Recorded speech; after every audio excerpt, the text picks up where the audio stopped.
This is Emily from the First Colony Branch Library. I am here today to teach you how to make goat's milk melt and pour soap. Soap making has been around for thousands of years. In fact, written soap recipes date back nearly 5,000 years to recipes from Egypt and Mesopotamia. Today, it's easier than ever to make soap at home using a melt and pour soap base.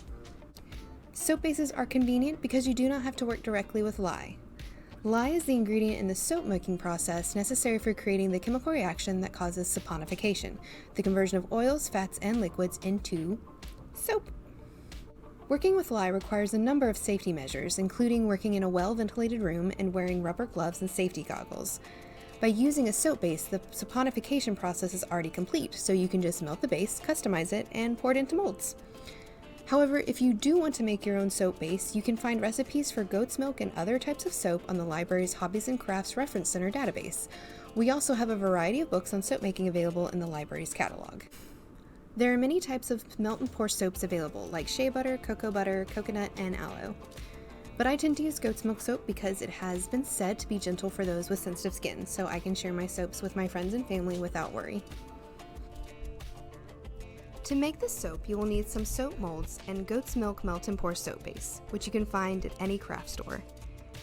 If you want to customize your soap like we are, you will also need honey and oats that have been ground. You can use a food processor, coffee grinder, or blender to grind them into a fine, floury texture. Your first step is to take your soap base and place it in a microwave-safe bowl. You will first microwave it for 30 seconds. Then you will continue to microwave in 10-second increments until the soap is fully melted. You will need 1.5 cups of melted soap base, or 3/4 pound.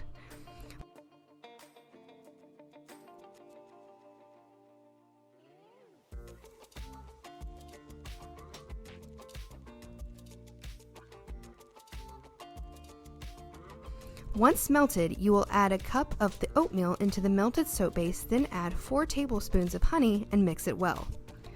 Make sure you're working quickly because the soap will begin to harden.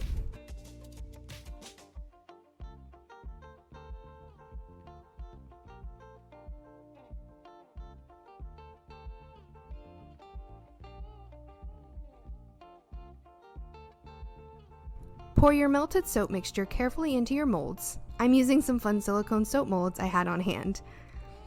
Wait at least an hour and your soap should be ready to use. And then, ta-da! You have goat's milk soap. The soap smells great, but of course, don't eat it. You have probably seen goat's milk-based soap at your local farmer's market, and now you can make it at home. Thank you for watching. For more library program videos, be sure to check out our YouTube channel.